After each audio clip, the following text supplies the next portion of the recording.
বিসমিল্লাহির রহমানির রহিম। আজ ৯ই মে বঙ্গবন্ধু শেখ মুজিবুর রহমানের জামাতা এবং প্রিয়নেত্রী বঙ্গবন্ধু কন্যা শেখ হাসিনার স্বামী ডক্টর পরমাণু বিজ্ঞানী ডক্টর ওয়াজেদ মিয়ার ১৭তম মৃত্যুবার্ষিকী। তার প্রতি রইল আমার বিনম্র শ্রদ্ধা। আমি বাংলাদেশ আওয়ামী লীগের নেতাকর্মী ভাই বোন যারা আমার কথা শুনছেন সারা বাংলাদেশে, আমি পদবীধারী নেতাদের কথা বলছি না, যারা আমার কথা শুনছেন সারা বাংলাদেশ, যেহেতু দীর্ঘ ১৬, ১৭, ১৮, ২৪ বছর আওয়ামী লীগের সারা বাংলাদেশে থানা, ইউনিয়ন, ওয়ার্ড, এই মহানগরে পূর্ণাঙ্গ কমিটি হয় নাই, যার জন্য আওয়ামী লীগের এখন সবাই আওয়ামী লীগের আমরা কামলা। কমিটি নাই, আমাদের দীর্ঘদিন আমাদের পদ পদবি ছিল না, সেই কামলারা বঙ্গবন্ধুকে ভালোবেসে, বঙ্গবন্ধুকে না শেখ হাসিনাকে ভালোবেসে যারা আমরা আওয়ামী লীগ করি, যারা আমার কথা শুনছেন সবার প্রতি আমার অনুরোধ রইল, সবাই এই দলের এই দুঃসময়ে সবাই ঐক্যবদ্ধ থাকুন। আগে যারা ভাই লীগ করেছেন এবং আপনারা দেখেছেন পরিবারতন্ত্র কায়েম হয়েছে, নেতা, এমপি, মন্ত্রী যে যেখানেই দলের সুযোগ পেয়েছে, পদ পদবি পেয়েছে, তারাই পরিবারতন্ত্র করেছে। আল্লাহর ওয়াস্তে আমার কথা যারা শুনছেন, এই পরিবারতন্ত্র থেকে আওয়ামী লীগকে বাহির করে আনেন। দীর্ঘদিন আওয়ামী লীগ ক্ষমতায় ছিল, বাংলাদেশের শাসনভার গ্রহণ করে। এই পরিবারতন্ত্রের কারণেই আমি মনে করি এই আমাদের এক পরিবারতন্ত্র, বাকিটা হলো আওয়ামী লীগের সাংগঠনিক কমিটিগুলো না হতে সারা বাংলাদেশের সংগঠন দুর্বল হয়েছে। এই দুটি কারণে আমাদের সরকারের পতন হয়েছে।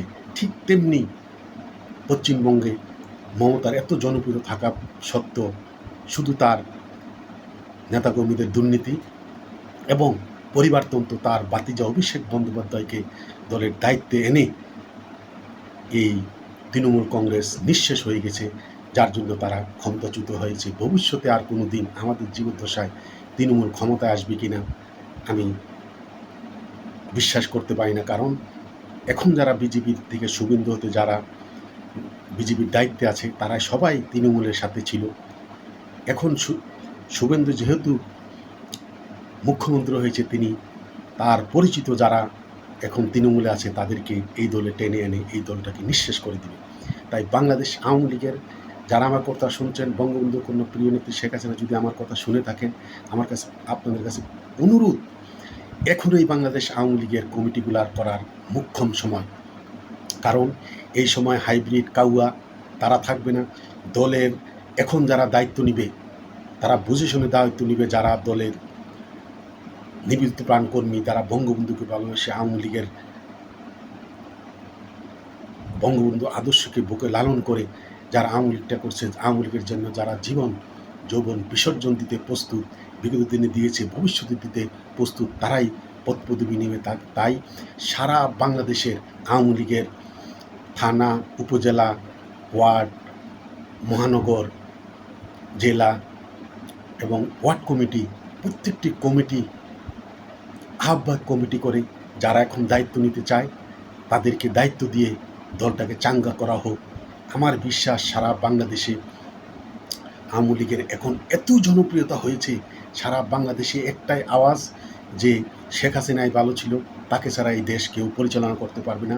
তাই বঙ্গবন্ধু কন্যা প্রিয় নেত্রীর দৃষ্টি আকর্ষণ করব, অতি তাড়াতাড়ি সারা বাংলাদেশের যারা 2024 সালের 5ই আগস্টের পর দলের জন্য কাজ করছে এবং 2024 সালের 5ই আগস্টের পর বাংলাদেশে না থাকলেও কেউ গোপনে থেকে, কেউ বিদেশে থেকেও যারা কর্মীদের সাথে যোগাযোগ করে দলকে চাঙ্গা রাখছে, কর্মীদের সাথে যোগাযোগ রাখছে, তাদেরকে দায়িত্ব দিয়ে দলকে উজ্জীবিত করা হোক। বাংলাদেশ আওয়ামী লীগ, আমি 1 বছর পূর্বে বলেছি, বাংলাদেশ আওয়ামী লীগের নেতাকর্মীদের রাজপথে নামতে হবে না। ইনশাল্লাহ আল্লাহর রহমতে আমাদের এমন অবস্থা সৃষ্টি হবে যে সারা বাংলাদেশের তৃণমূলের মানুষ, মেহনতি মানুষ সবাই রাজপথে একসময় নামবে। কারণ দ্রব্যমূল্যের ঊর্ধ্বগতি, হামের জন্য যেই শিশুরা মারা যাচ্ছে, সারা বাংলাদেশে করোনার চেয়ে ভয়ঙ্কর অবস্থা সৃষ্টি হয়েছে, আইন শৃঙ্খলা, মব জাস্টিস এমন হচ্ছে সারা বাংলাদেশে যে কাকে কে মারছে তার কোনো নিশ্চয়তা নাই। আর বিএনপির যে কমিটিগুলো হচ্ছে, এই কমিটিগুলা সারা বাংলাদেশে যেখানেই যে কমিটিগুলো হচ্ছে এর বিরুদ্ধে মনে করুন আরেকটি গ্রুপ সারা বাংলাদেশে মানে এমন একটা ছাত্রদলের কমিটি করুক, যুবদলের কমিটি করুক, বিএনপির কমিটি করুক, এর বিরুদ্ধে আরেকটি গ্রুপ সারা বাংলাদেশের সব জায়গায় উত্তাল তরঙ্গের মতো রাজপথে ঝাঁপিয়ে পড়ছে। তাই এমন একটা অবস্থা সারা বাংলাদেশে যেভাবে বিএনপি কার্ড বিলি করছে, এই কার্ডের টাকা কোথা থেকে আসবে, এই টাকা কোথা থেকে আসবে, এবং সবচেয়ে বড় কথা হলো বিএনপির এখন যারা তারেক জিয়ার সাথে দায়িত্বে আছে, তার আশেপাশে আছে সবাই কিন্তু নতুন প্রজন্মের। যারা পুরানা ছিল, গয়েশ্বরচন্দ্র রায়, মির্জা আব্বাস, মঈন খান, এই তাদের মতো এই ডক্টর রফিকুল ইসলাম, ডক্টর মোশাররফ হোসেন, তাদের মতো নেতারা আজকে নিশ্চুপ। কিন্তু এই নতুন প্রজন্মের যারা তারেক রহমানের সাথে আছে, তারা কোনোভাবেই অভিজ্ঞতার কারণে তারা দলকে পরিচালনা করতে পারবে না। শেখ হাসিনা এবং খালেদা জিয়া তারা দীর্ঘদিন রাজনীতির দাঁড়াতে যে অভিজ্ঞতা, এই অভিজ্ঞতা না থাকার কারণে তারা এখন আমার মনে হয় না 2 বছরের বেশি এই সরকার থাকবে। আমি আবার কথাটা রিপিট করছি, 2 বছরের বেশি এই সরকার থাকতে পারবে না। এখানে আরেকটি কথা আমি বলতে চাই, আপনারা মনোযোগ দিয়ে শোন। হয়তো আমার কথাটা মিথ্যা হতে পারে, সত্যি নাও হতে পারে, কিন্তু আমার দীর্ঘ 45 বছরের রাজনৈতিক জীবনের অভিজ্ঞতায় আমি বুঝছি যে যেই ডিপ স্টেট বঙ্গবন্ধু কন্যা শেখ হাসিনাকে আওয়ামী লীগকে ক্ষমতাচ্যুত করেছে, সেই ডিপ স্টেটের খেলা কিন্তু এখনও আছে।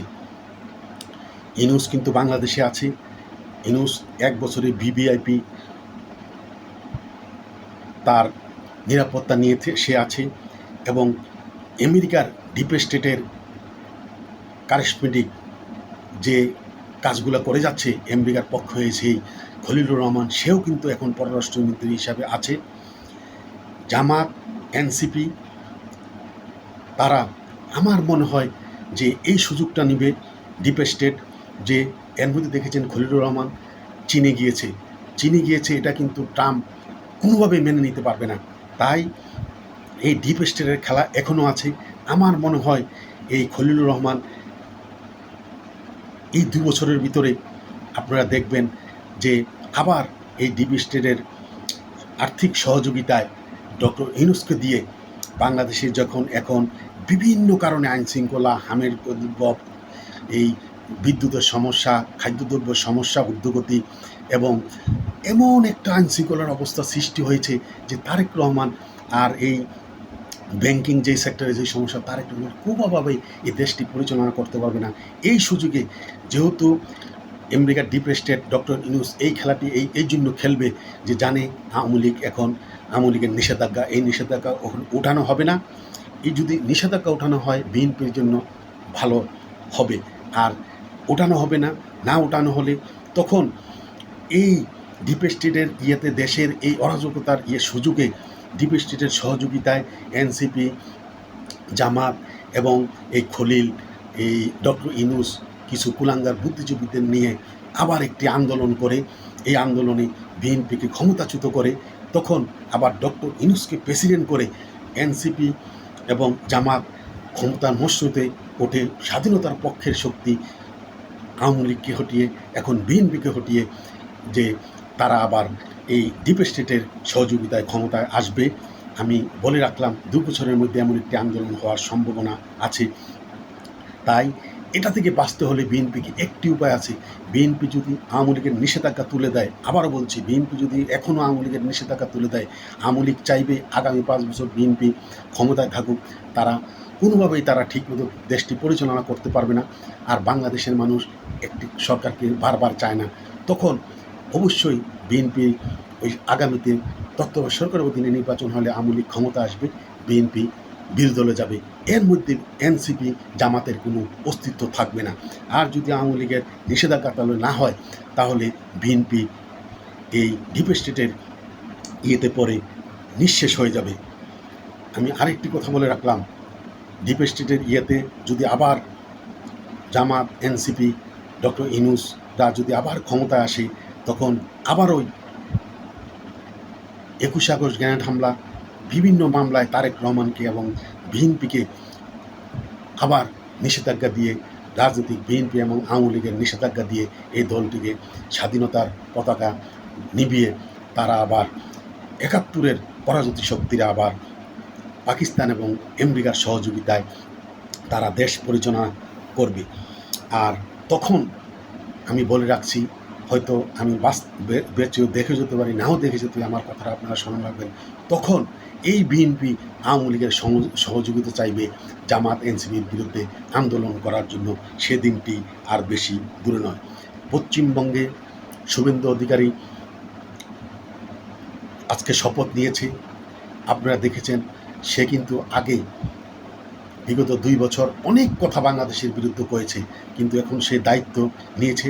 তবে এখানে আমি একটি কথা বলবো, বাংলাদেশের জন্য অশনি সংকেত। আমি কয়েকটি ব্যাপার আপনাদের বলছি। এক কথা হলো, বিজেপি আগেই বলেছিল তারা যদি পশ্চিমবঙ্গে ক্ষমতায় আসে ৪৫ দিনের মধ্যে বাংলাদেশের চারিদিকে যে তার কাটা বেড়া, এটা ৪৫ দিনের মধ্যে তারা কাজ শুরু করে দিবে। এক কথা হলো, এটা প্রায় ১ কোটি ১.৫ কোটি লোক পশ্চিমবঙ্গ, আসাম, মেঘালয়, ত্রিপুরাতে ১ কোটির উপরে লোক আছে যারা বাংলাদেশি। ওখানে আধার কার্ড দিয়েও তাদেরকে আধার কার্ড নিয়ে নিয়েছে, তাদেরকে পুশব্যাক করবে। আপনারা দেখেছেন, এখন পুশব্যাক করার জন্য গত পরশুদিন ভারতের পররাষ্ট্র মন্ত্রণালয়ের মুখপাত্র তিনি বলেছেন যে আমরা পুশব্যাক করানোর জন্য আমরা বাংলাদেশের সহযোগিতা চাই। তাই তারা পুশব্যাক যে করবে এটা ১০০% গ্যারান্টি দিয়ে আমি বলতে পারি। আরেকটি কথা হলো, বাংলাদেশের ইদানিং আপনি এই কয়েকদিনের মধ্যে ফেসবুক দেখছেন, কিছু মৌলবাদী গোষ্ঠী, তারা এই জঙ্গিরা এমনভাবে ভারতের বিরুদ্ধে, পশ্চিমবাংলার বিরুদ্ধে, বিজেপির বিরুদ্ধে কথা বলছে। এমন অনেকে বলছে 7 সিস্টার দখল করবে, তারা বাংলাদেশ থেকে গিয়ে কলিকাতা দখল করবে, এমনভাবে করছে। বাংলাদেশের মন্দির মসজিদ রাখবে না। তাই তাদের এই উৎপাতের কারণে আমি একটি কথা বলে রাখতে চাই, পাকিস্তানের যে জঙ্গিরা যে ভারতে যে আক্রমণ, বিভিন্ন বোম ব্লাস্ট করেছে, করেছে, ভারত কিন্তু হঠাৎ সিঁদুর যে আক্রমণটা করেছে, ভারতের 300-400 কিলোমিটার ভিতরে এসে ওই জঙ্গি আস্তানার মধ্যে তারা হামলা করে জঙ্গিদের বংশ শেষ করে দিয়েছে বোম্বিং করে। এই জঙ্গিরা বাংলাদেশের যে উচ্চবাচ্য করছে, তারা যেখানে থাকুক, বাংলাদেশের মাটির তলে থাকলেও ভারত এসে সিঁদুর আক্রমণের মতো তাদেরকে হামলা করে তাদের নিঃশেষ করে দিবে। বাংলাদেশের জন্য একটি অশনি সংকেত। আরেকটি কথা বলতে চাই, আগামী দিন সম্ভবত চিন্ময় প্রভুর, ইসকনের চিন্ময় প্রভুর যেই হয়তো জামিনের ব্যাপারে কোর্টে তোলা হচ্ছে, যদি আগামী দিন জামিন দেওয়া না হয়, তাহলে এই চিন্ময় প্রভুর নিয়েও ভারত এমন একটি অবস্থা, মেসাকার অবস্থা করবে। এক বর্ডারে পুশব্যাক, এই জঙ্গিদের, বাংলাদেশের জঙ্গিদের আস্ফালন এবং এই যে চিন্ময় প্রভু, এই 3টি বিষয় নিয়ে বাংলাদেশ ভারত এমন একটা অবস্থা সৃষ্টি হবে যেটা এক আল্লাহ ছাড়া কেউ এটা দামিয়ে রাখতে পারবে না। বিএনপি যদি 5 বছর ক্ষমতা থাকতে চায়, অবশ্যই তাকে আওয়ামী লীগের নিষেধাজ্ঞা তুলে দিলে যে কোনোভাবে হোক, পৃথিবীর কোনো শক্তি, আমেরিকাও চেষ্টা করে বিএনপিকে ক্ষমতাচ্যুত করতে পারবে না। কারণ আওয়ামী লীগ চাইবে, আওয়ামী লীগ এই সময় ক্ষমতা যাওয়া গেলেও সরকার চালাতে পারবে না। আওয়ামী লীগ চাইবে বিএনপি 5 বছর ক্ষমতায় থাকুক। বাংলাদেশ মানুষ যখন অতিষ্ঠ হয়ে যাবে, তখন আগামী 5 বছর পরে যে নির্বাচন হবে, এই নির্বাচনে বাংলাদেশ আওয়ামী লীগ ক্ষমতায় আসবে, বিএনপি বিরোধী দলে থাকবে, জামাতে ইসলাম 5টা নির্বাচনী আসনও জিততে পারে না এনসিপি, জামাতে ইসলাম। তাই সারা বাংলাদেশের আমার যারা কথাগুলো শুনছেন, আওয়ামী লীগের নেতাকর্মীদের বলবো, সবাই ঐক্যবদ্ধ থাকুন এবং দলের নিবেদিত প্রাণ, দলকে যারা ভালোবেসে, দলের যারা দায়িত্ব নিয়ে এখন দলকে এগিয়ে নিয়ে যেতে পারবে, তাদেরকে দায়িত্বে এনে কমিটিতে দিয়ে, তাদেরকে দায়িত্ব দিয়ে দলকে এগিয়ে নিয়ে যাওয়া। পৃথিবীর কোনো শক্তি আওয়ামী লীগকে দাঁড়িয়ে রাখতে পারবে না। একথা বলে আমার কথা এখানে শেষ করছি। জয় বাংলা, জয় বঙ্গবন্ধু, জয় হোক বাংলার মেহনতি মানুষের।